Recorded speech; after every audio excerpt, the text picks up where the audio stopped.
Dinner ಪಾರ್ಟಿಯನ್ನ ಮುಂದೂಡಿಕೆ ಮಾಡಲಾಗಿದೆ. ಒಂದಷ್ಟು ಗೊಂದಲಗಳಿರುವಂತಹ ವಿಚಾರಕ್ಕೆ ಸಂಬಂಧಪಟ್ಟಂತೆ ಬೆಂಗಳೂರಿನಲ್ಲಿ ಗೃಹ ಸಚಿವ ಡಾಕ್ಟರ್ ಜಿ ಪರಮೇಶ್ವರ್ ಈಗ ಹೇಳಿಕೆಯನ್ನ ನೀಡಿದ್ದಾರೆ. ಹೈಕಮಾಂಡ್ ಹೇಳಿದ್ದಕ್ಕೆ ಸಭೆಯನ್ನ ಮುಂದೂಡಿದ್ದೇವೆ ಅಂತ ಹೇಳಿದ್ದಾರೆ. ಸಭೆ ಕ್ಯಾನ್ಸಲ್ ಆಗಿಲ್ಲ, ಮುಂದೂಡಿಕೆ ಅಷ್ಟೇ ಅನ್ನುವಂತ ಮಾತನ್ನ ಈಗಾಗಲೇ ಗೃಹ ಸಚಿವರು ಹೇಳಿದ್ದಾರೆ. ಸಭೆ ಮುಂದೂಡಿಕೆ ವಿಚಾರದಲ್ಲಿ ಗೊಂದಲ ಇಲ್ಲ, ಅವರು ದಿನಾಂಕ ಕೊಟ್ಟ ಬಳಿಕ ಮತ್ತೆ ಸಭೆ ಮಾಡ್ತೀವಿ ಅಂದಿದ್ದಾರೆ. ಕಾಂಗ್ರೆಸ್ನ ಯಾವ ನಾಯಕರು ಕೂಡ ಆತಂಕಕ್ಕೆ ಒಳಗಾಗಿಲ್ಲ ಅನ್ನುವಂತ ಮಾತನ್ನ ಗೃಹ ಸಚಿವರು ಹೇಳಿದ್ದಾರೆ. ಬೆಂಗಳೂರಿನಲ್ಲಿ ಡಾಕ್ಟರ್ ಜಿ ಪರಮೇಶ್ವರ್ ಸ್ಪಷ್ಟನೆಯನ್ನ ಕೊಟ್ಟಿದ್ದಾರೆ. ಈ ಡಿನ್ನರ್ ಪಾರ್ಟಿ ಮುಂದೂಡಿಕೆ ಆಗಿರುವಂತಹ ವಿಚಾರ, ಒಂದಷ್ಟು ಗೊಂದಲಗಳಿರುವಂತಹ ವಿಚಾರ. ಡಿ.ಕೆ. ಶಿವಕುಮಾರ್ ಹೈಕಮಾಂಡ್ ನಾಯಕರನ್ನ ಭೇಟಿ ಮಾಡಿದ ಬಳಿಕ ಇಲ್ಲಿ ಆರ್ಗನೈಸ್ ಮಾಡಿದಂತಹ ಡಿನ್ನರ್ ಪಾರ್ಟಿ ಮುಂದೂಡಿಕೆ ಆಯಿತು.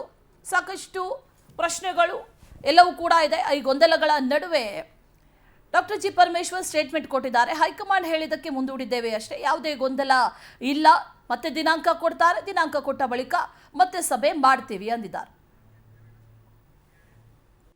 ಅದಕ್ಕೆ ಅನೇಕ ಕಾರಣಗಳಿದ್ದಾವೆ. ಅವರು AICCನವರು ನಾವು ಭಾಗವಹಿಸ್ತೀವಿ ಅಂತ ಹೇಳಿದ್ದಾರೆ.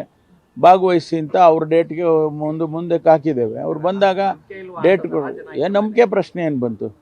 ಅಲ್ಲ ರೀ, ನಂಬಿಕೆ ನೀವೇ ಕ್ರಿಯೇಟ್ ಮಾಡೋದು, ನೀವೇ ಕ್ರಿಯೇಟ್ ಮಾಡ್ತೀರಾ. ಬೆಳಗ್ಗೆ ಒಂದು ಸಾಯಂಕಾಲ ಒಂದು. ಅಲ್ಲಲ್ಲ, ನಾವು ಹೌದಪ್ಪ, ನೀವು ಯಾಕೆ ಆ ಥರ ವಿಶ್ಲೇಷಣೆ ಮಾಡ್ತೀರಿ?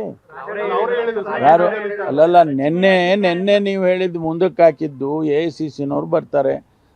ಜನರಲ್ ಸೆಕ್ರೆಟರಿ ಅವರೇ ನನ್ನ ಹತ್ರನೇ ಮಾತಾಡಿ ಹೇಳಿದರು, ನೋಡಿ ಮುಂದಕ್ಕೆ ನಾನು ಭಾಗವಹಿಸ್ತೇನೆ. ನಾನು ಹೇಳಿದೆ ನೀವು ಬನ್ನಿ ಭಾಗವಹಿಸಿ, ನಮ್ಮದೇನು ಇದರಲ್ಲಿ ಯಾವ ರಾಜಕಾರಣ ಇಲ್ಲ, ಸೀಕ್ರೆಟ್ ಮೀಟಿಂಗ್ ಏನಲ್ಲ ಇದು, ನಮ್ಮ ಸಮಸ್ಯೆಗಳು ಚರ್ಚೆ ಮಾಡಬೇಕು ಅಂತ ಸೇರ್ತಾ ಇದ್ದೇವೆ, ಅಷ್ಟು ಬಿಟ್ಟರೆ ಬೇರೆ ಏನಿಲ್ಲ.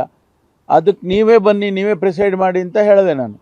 ಅದಕ್ಕೆ ನಾನು ಡೇಟ್ ಕೊಡ್ತೀನಿ ಅಂತ ಹೇಳಿದ್ದಾರೆ. ಅವ್ರು ಕೊಟ್ಟ ಮೇಲೆ ಮಾಡ್ತೀವಿ. ಯಾರು ಆತಂಕ ಮಾಡಿದವರು? ಯಾರು ಮಾಡಿದವರು ಆತಂಕ? ಅಲ್ಲಲ್ಲ, ಯಾರು ಗೊತ್ತಿಲ್ಲಪ್ಪ ನನಗೆ.